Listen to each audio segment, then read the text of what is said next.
बताइए कितनी बड़ी बात है कि एक सफाई कर्मी बीपीएससी पास कर लेता है। और सफाई के दरमियान भी मैं कागज़ में 10 जीके लिख करके अपने पॉकेट में रखता था और जब भी समय मिलता था मुझे मैं उसको देख करके मैं पढ़ा करता था। और बीपीएससी निकालना मुझे लगता है कि बिना पढ़े नहीं निकल पाएगा।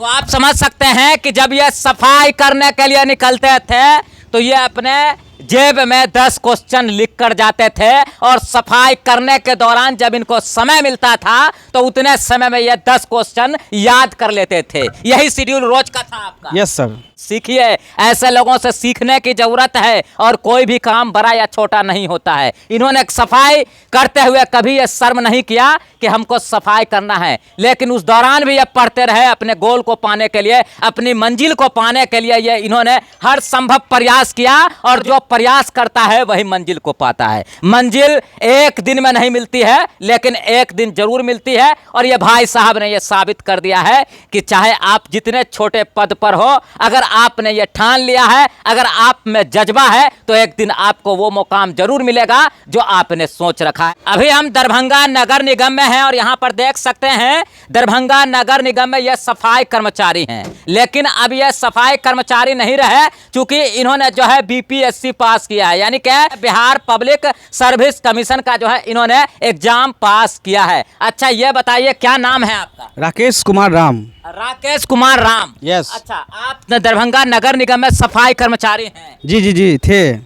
अच्छा ये बताइए कौन से वार्ड में आपकी नियुक्ति? वार्ड नंबर 4 में मैं सफाई कर्मी था। आप सफाई कर्मी होते हुए बीपीएससी निकाल लिया, क्या आपने सोचा था कभी? मैंने सोचा था पहले भी कि बीपीएससी निकालना है मुझे। दिन भर कमाते थे और रात को पढ़ते थे। तो आप समझ सकते हैं कि ये सफाई भी करते थे और तैयारी भी करते थे और तैयारी करते हुए इन्होंने आखिरकार बीपीएससी पास कर लिया। कितनी खुशी मिल रही है? जी बहुत खुशी मिल रही है और मुझे और ज़्यादा खुशी इसलिए मिली है कि आप लोगों का प्यार और सम्मान जो मिला मुझे, इससे मैं बहुत ज़्यादा गौरवान्वित महसूस कर रहा हूँ। अच्छा, तो तैयारी आप कैसे करते थे वो बताइए हमको। तैयारी के लिए जो है माइंड में सेटअप करना होता है कि हमें करना क्या है और उसके लिए उसके बाद जो है दिन रात उसके पीछे उसके बारे में सोचना पड़ता है। आपका जो काम का शेड्यूल था वो क्या था? मेरे काम का शेड्यूल था मॉर्निंग में 6 बजे से लेकर के 2 बजे तक। 2 बजे बाद पढ़ाई का समय कब मिल पाता था? मैं रात को 11 बजे से लेकर 2 बजे तक पढ़ता था। अच्छा, आप शादीशुदा हैं? नहीं, मैं सिंगल हूँ। सिंगल है मतलब शादी नहीं की है? नहीं, शादी नहीं किया हूँ। यही प्रण लिया हुआ था कि जब तक मैं नौकरी नहीं लूँगा तब तक मैं शादी नहीं करूँगा। तो लक्ष्य को पाने के लिए त्याग करना पड़ता है। बिल्कुल बिल्कुल। और सफाई के दरमियान भी मैं कागज़ में 10 जीके लिख करके अपने पॉकेट में रखता था और जब भी समय मिलता था मुझे मैं उसको देख करके मैं पढ़ा करता था। मतलब इतनी मेहनत आप करते थे? जी बहुत मेहनत किया मैंने। और बीपीएससी निकालना मुझे लगता है कि बिना पढ़े नहीं निकल पाएगा।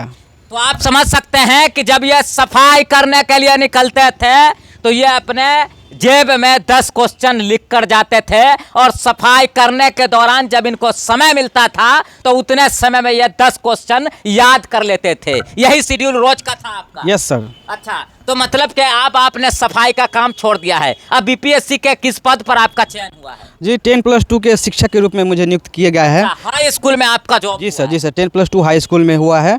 और निकट भविष्य में मैं आप लोगों को बताना चाहूँगा कि नेट का एग्जाम निकाल करके मैं असिस्टेंट प्रोफेसर बनने जा रहा हूँ। उसके बाद जो है पीएचडी भी मैं करूँगा, प्रोफेसर भी बनूँगा और भी ज़्यादा हो सकता है पढ़ लिख करके आगे बढ़ने का जो भी हो सकता है मैं पूरा प्रयास करूँगा आगे बढ़ने का। इसलिए हम स्टूडेंट से यही कहना चाहेंगे कि आप पढ़िए, तब तक पढ़ते रहिए जब तक कि आप अपनी मंजिल को ना पा लेते हैं। सोच सकते हैं कि इन्होंने कितना त्याग किया है और अब जाकर ये शिक्षक बने हैं। 10+2 में जाएंगे, बच्चों को पढ़ाएंगे। क्या लगता है आपसे एक नए समाज का, अच्छे समाज का निर्माण होगा? अवश्य। मैं हर रोज़ एक कुछ नया सीखूंगा और हर रोज़ नया सीखने का प्रयास करूंगा और सीख करके अपने बच्चों को सिखाने का पूरा प्रयास करूंगा। कहीं ना कहीं ईमानदारी से पढ़ाएंगे? कहीं ना कहीं क्या पूरे ईमानदारी से, अपने नाखून से बाल तक पूरे ईमानदारी भर करके मैं ईमानदारी से पढ़ाऊंगा। क्या कहेंगे खासकर उन स्टूडेंट को जो पढ़ना नहीं चाहते हैं? मैं यही कहना चाहूँगा उन स्टूडेंट को, पढ़ना नहीं चाहते हो आप, कल को आप अंधेरे में चले जाओगे, जीवन जीना मुश्किल हो जाएगा, कल को खाना पीना भी मुश्किल हो जाएगा, रहना भी मुश्किल हो जाएगा। पुलिस प्रशासन रोड पे आपको बहुत परेशान करेंगे, इसलिए शिक्षा को ग्रहण करिए। आपको अंधेरे जीवन से निकलना है तो शिक्षा को पकड़िए। अच्छा ये बताइए नगर निगम में कितना रुपया आपको वेतनमान मिलता है? जी महोदय जी, हमको शुरुआत में 7,000 रुपया मिला करता था। धीरे धीरे कितना कमाएंगे आप ये बताइए? अब मुझे आप लोग के आशीर्वाद से 10 गुना कम से कम कमाएंगे ना? आशीर्वाद से 55+ है स्टार्टिंग में।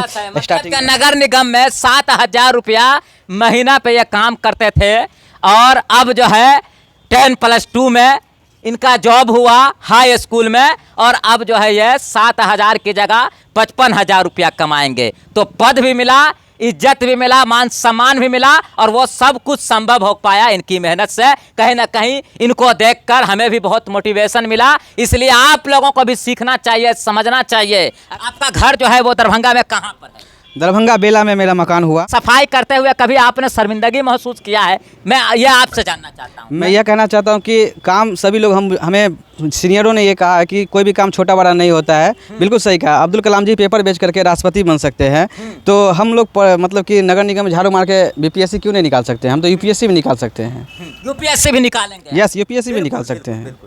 अच्छा, तो बताओ काम छोटा बड़ा नहीं, कभी आपको शर्मिंदगी नहीं अभी हुई? महसूस नहीं हुआ। मैं तो ये समझ रहा था नगर निगम में काम जिस दरमियान में कर रहा था, उस समय मैं ये नहीं सोच रहा था कि मैं नगर निगम का काम कर रहा हूँ। मैं ये समझ रहा था कि मैं धरती माता का काम कर रहा हूँ, धरती माँ की सफाई कर रहा हूँ और इससे पर्यावरण सुरक्षित होगा और देश का विकास होगा। तो आप लोग इस वीडियो को शेयर कीजिए और ऐसे वीडियो को शेयर नहीं कीजिएगा तो फिर कैसे वीडियो को शेयर कीजिएगा? तो ये भी सबसे बड़ा सवाल है। इसीलिए इनसे सीखने की जरूरत है आज के युवाओं को। बाकी आप देख रहे थे VOS 24 न्यूज़। मैं फैज आलम, बहुत बहुत शुक्रिया, धन्यवाद।